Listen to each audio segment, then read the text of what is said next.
জীবনের এমন এক পর্যায়ে ছিলাম যখন কাউকে আপন মনে হতো না। রাতের পর রাত জেগে তাহাজ্জুদ পড়েছি, কতটা কেঁদেছি তা আমার রব জানেন।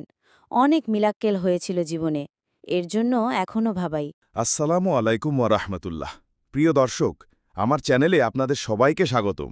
আজকে আমি নিয়ে এসেছি বাস্তব জীবনের এক বোনের দোয়া কবুল হওয়ার গল্প। তিনি লিখেছেন, জীবনের এমন এক সময় ছিল যখন কাউকে আপন মনে হতো না।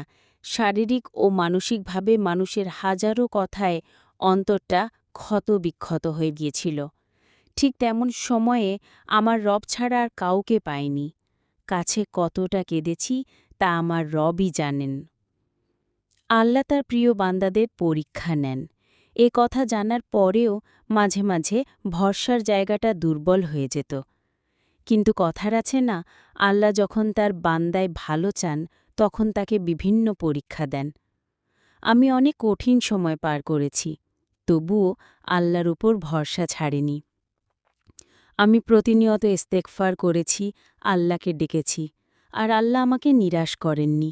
আমার ভাঙা সংসার আল্লাহর রহমতে আবার জোড়া লেগেছে।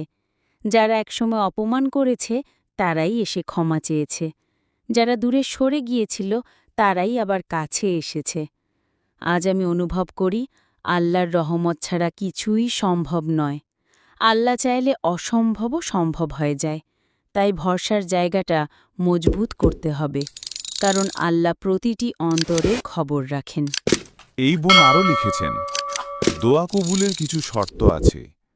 হালাল খাবার খাওয়া, হালাল উপার্জন করা, হারাম থেকে দূরে থাকা, গীবত, হারাম সম্পর্ক, চগলখড়ি, অন্যের ক্ষতি এসব থেকে বাঁচা।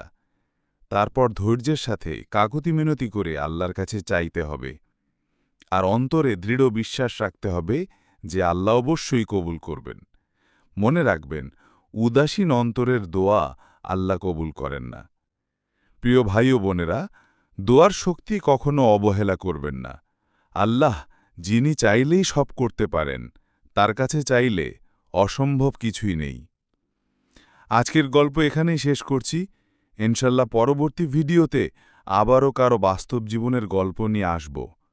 বন্ধুরা, এই ধরনের আরও নতুন নতুন গল্প এবং হাদিসের শিক্ষা পেতে আপনারা আলোর অঙ্গীকার বিডি চ্যানেলটি সাবস্ক্রাইব করে রাখুন। আল্লাহ হাফেজ।